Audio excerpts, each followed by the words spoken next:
छोड़ दो, मुझे कहाँ ले जा रहे हो, रोकर दुहाई देने लगी, लेकिन किसी ने मेरी एक न सुनी। लेडी पुलिस मुझे जबरदस्ती अपनी जीप की तरफ ले जा रही थी और मोहल्ले वाले ये सब तमाशा देख रहे थे। किसी के कुछ समझ नहीं आ रहा था कि हुआ क्या है।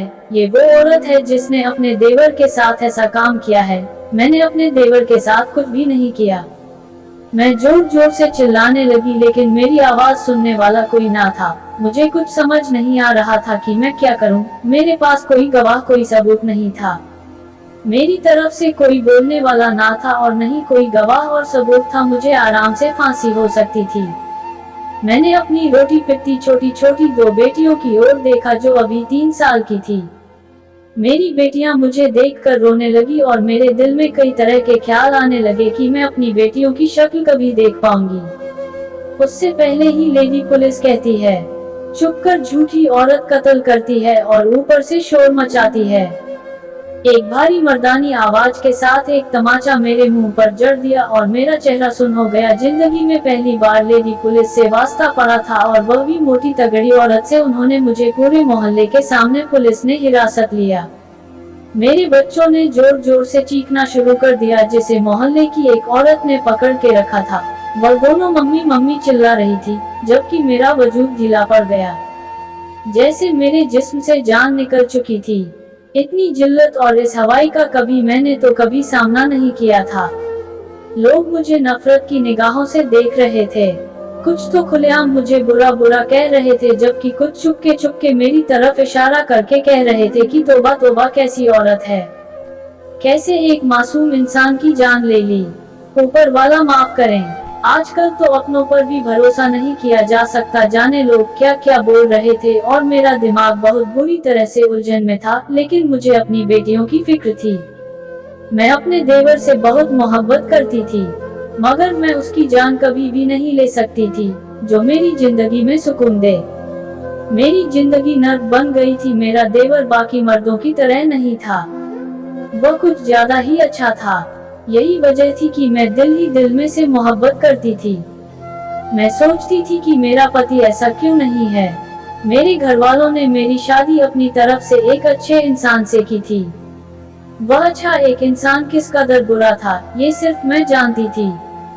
शादी की पहली रात उसने मुझ पर हाथ उठाया था, क्योंकि वह नशे में था और शायद पहले दिन कमजोर औरत पर हाथ उठा।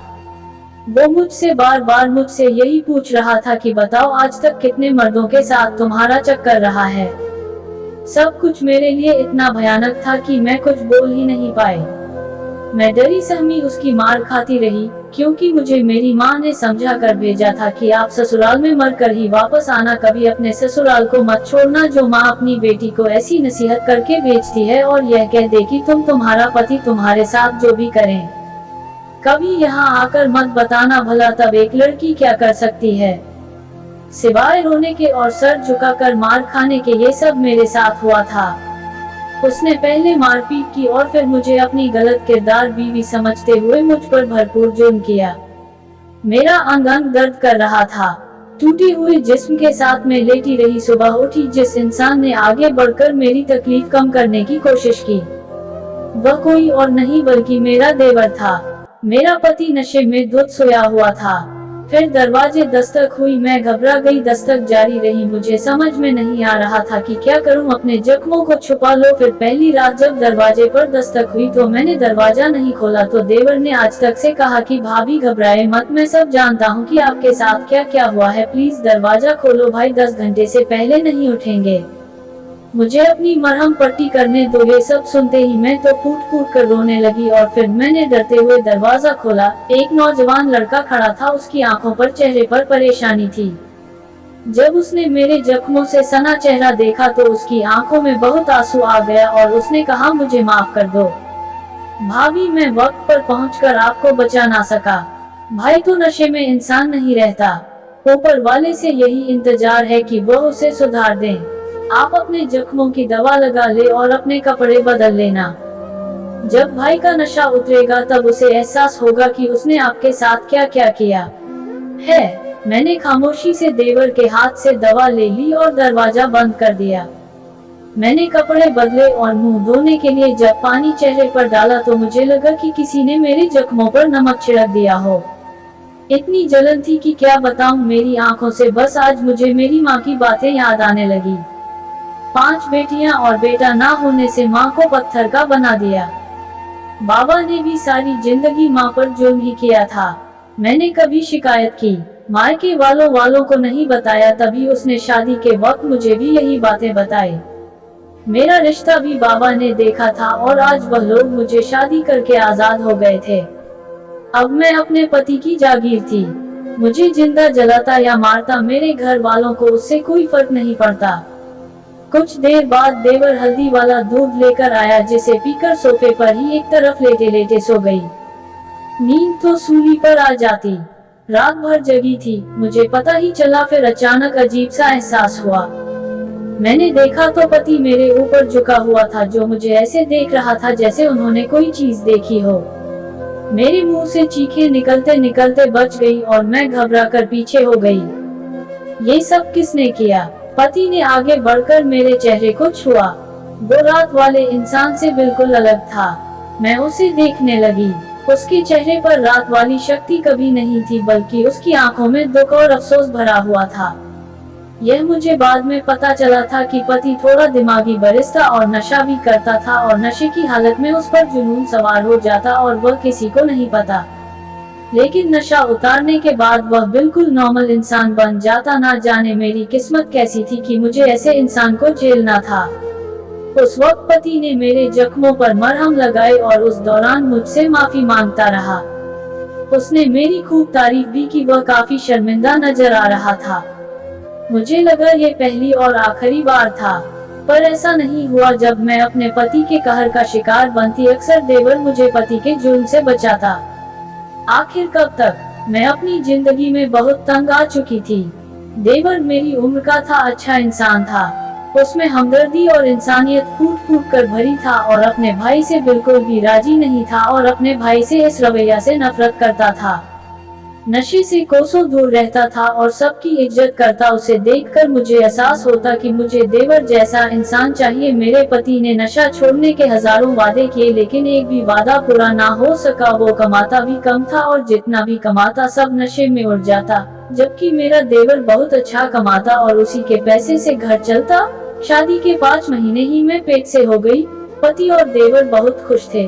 पति की ये खुशी जब तक कायम रहती जब तक वो नशे में होता, जो कि मेरा देवर पति से ज्यादा मेरा ख्याल रखता था। वो मुझे घर के कामों को नहीं करने देता, बाहर से खाना लेकर आता और बर्तन भी खुद ही साफ कर लेता और मेरे लिए फल लेकर आता। देवर को देखकर मेरे अंदर हसरत भर आती कि काश मेरा पति मेरे देवर जैसा होता, लेकिन होता तो वही है जो किस्मत में लिखा होता है। ना ही देवर जैसा पति मुझे मिल सकता था, नहीं ही मैं किस्मत की अमीर हो सकती थी। मेरा पति अपने असली रूप में आता तो वह ये भी ना देखता कि मैं किस हालत में हूँ।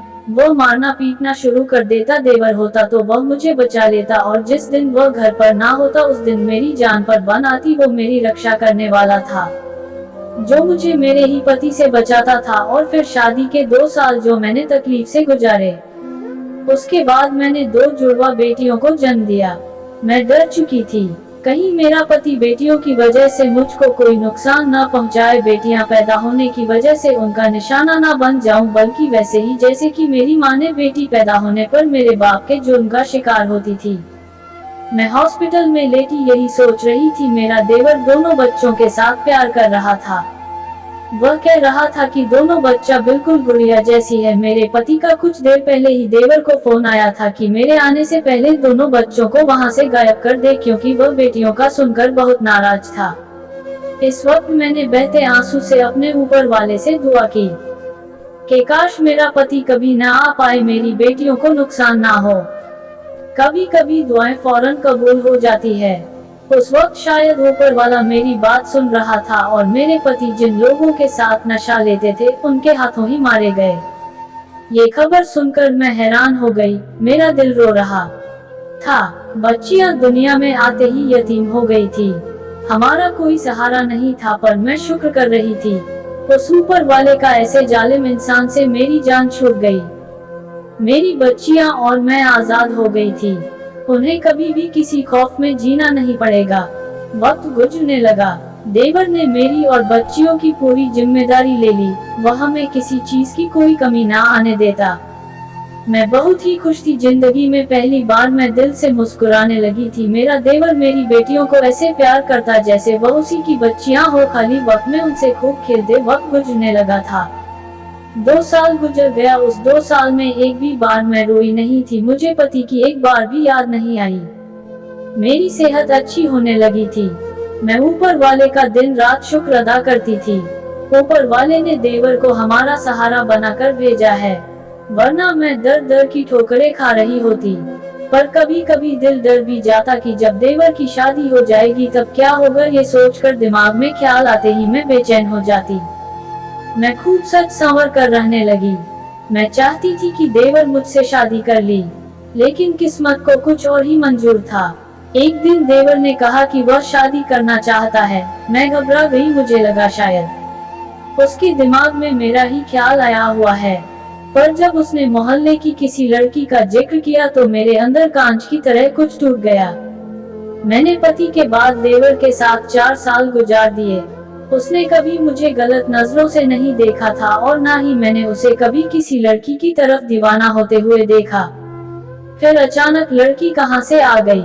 मैंने एक लंबी सांस ली। बिना देखे ही मुझे उस लड़की से जलन हुई, लेकिन फिर देवर के चेहरे पर खुशी देखकर मजबूर हुई। मुझे भी दांत निकलकर मुस्कुराना पड़ा। मैं क्या करती। इतनी बेशर्म भी ना थी कि खुद कहती थी कि मुझसे शादी कर लो, वह भी 2 बच्चों की माँ से। किस मुंह से कहती। देवर ने मुझसे रिश्ता लेकर जाने का कहा। मैं देवर की खुशी के लिए मोहल्ले की एक औरत को साथ लेकर रिश्ता लेने के लिए पहुंच गई। जब मैंने लड़की को देखा तो मुझे ऐसा एहसास हुआ कि देवर अचानक पागल क्यों हो गया था। वह लड़की बहुत ही खूबसूरत थी। हाथ लगाए उसे देखकर मुझे अजीब सा जज्बात हो रहे थे। एक तरफ मेरे अंदर की औरत कभी सर उठाती तो दूसरी तरफ भाभी जाग उठती, जिसका फल अपने देवर का घर बसाना था। लड़की वालों ने हाँ कर दी। देवर का रिश्ता भी पक्का हो गया था। अब वह बहुत खुश था। इसी खुशी में उसने मुझे और बच्चों को शॉपिंग करवाई। मैं सारा वक्त यही सोचती रहती कि देवर की जब शादी हो जाएगी तो मेरा और बच्चों का क्या होगा। अक्सर यह सोच सोच कर मेरे सर में दर्द होता। ये देखकर मेरा देवर मुझसे कहता कि सब ठीक हो जाएगा, मैं शादी के भी बच्चों का ऐसे ही ख्याल रखूंगा। एक दिन देवर घर पर ही था। उसने अपने कमरे की अच्छे से सफाई करवाई और नहा धोकर तैयार हो गया। वह जैसे किसी का इंतजार कर रहा था। तभी दरवाजे पर दस्तक हुई। देवर गया और जब वापस आए तो उसके साथ उसकी मंगेतर भी थी।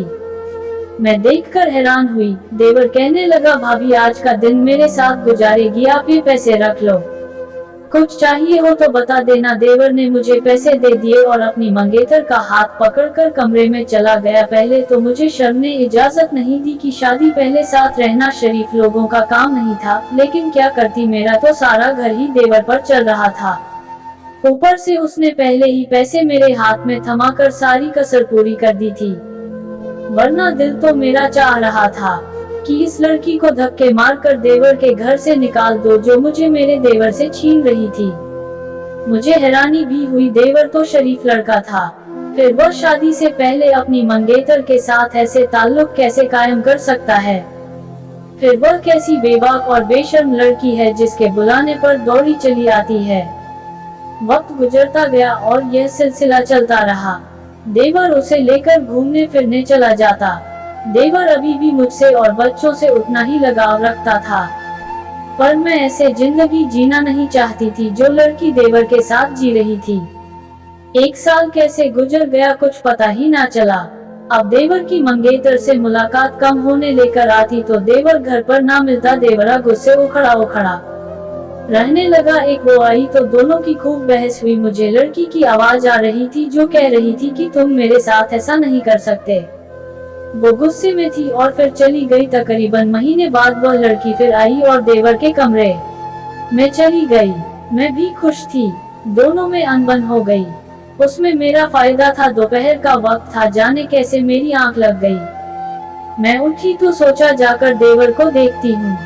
मैंने देवर का दरवाजा खोला तो मेरी आंखें फटी की फटी रह गई। कांच का टुकड़ा देवर के सीने में गुस्सा हुआ था जिससे खून निकल रहा था। मैंने भागकर टुकड़ा निकालना चाहा, मगर मेरे हाथों पर खून लग गया और मेरे हाथ उसके खून से रंगे थे। और तभी वह लड़की अंदर से आई और उसने शोर मचा दिया। पूरा मोहल्ला इकट्ठा हो गया और वह रोने लगी, कहने लगी भाभी ने देवर का कत्ल कर दिया। किसी ने मेरी बात पर यकीन न किया और अब मैं सलाखों के पीछे बैठी अपनी किस्मत को कोस रही थी, जो मुझे एक लेडी कांस्टेबल पकड़कर एसपी के पास लेगी। वहां पे पुलिस ऑफिसर देखकर मैं हैरान रह गई। वो भी मुझे अपने सामने देखकर हैरान और परेशान था। वो मेरा दूर का रिश्तेदार था जो मुझसे कभी प्यार करता था और शादी करना चाहता था, पर पापा ने इनकार कर दिया। अब वो बहुत तेजी से मेरी तरफ बढ़ा और मैं उसे देखकर ही खूब जोर से रो पड़ी और फिर उसे सारी कहानी सुनाई। उस कहानी को सुनकर उसे बहुत अफसोस हुआ कि मैं विधवा हो चुकी थी, बल्कि उसने अभी तक शादी नहीं की थी। उसे मुझे यकीन दिलाया कि वह मुझे इंसाफ दिलाएगा। उसने देवर की बॉडी को पोस्टमार्टम के लिए भिजवा दिया और फिर रिपोर्ट और छानबीन के मुताबिक देवर की मौत को 2 घंटे गुजर चुके थे। उसके हाथ में उसकी मंगेतर का बाल था। उसने ही देवर का कत्ल किया था, क्योंकि वह ये सुनने के बाद बर्दाश्त नहीं कर पाए कि देवर ने इसका इस्तेमाल करके अब शादी से इनकार कर दिया। वो खूब रोई और फिर कहने लगी कि मैं अपना सब कुछ उस पर वार दिया और खुद को पूरे तौर पर उसके हवाले कर दिया, मगर जब उसका मुझसे दिल भर गया तो उसने मुझे छोड़ दिया। ये सब सुनकर बहुत दुख हुआ कि ना जाने उसने गलत क्यों किया था। ये सही किया तो पुलिस ने उसे गिरफ्तार कर लिया। मैं बाइज्जत बरी होकर बच्चों के पास आ गई। देवर भी ना रहा। अकेली औरत का 2 बच्चों के साथ गुजारा मुश्किल ही नहीं, नामुमकिन था। 2 महीनों बाद मुझे वही पुलिस ऑफिसर जो मेरे रिश्तेदार था, मुझसे मिलने आया और उसने इज्जत से शादी की ख्वाहिश जाहिर की, जो मैंने स्वीकार कर ली थी।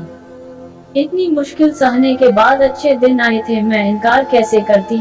जिंदगी में कितनी भी परेशानी आए, आपको डटकर उस परेशानी का सामना करना चाहिए, क्योंकि हर परेशानी और मुश्किलों के बाद आपके अच्छे दिन जरूर आते हैं। दोस्तों, उम्मीद है कि आप लोगों को ये कहानी पसंद आई होगी।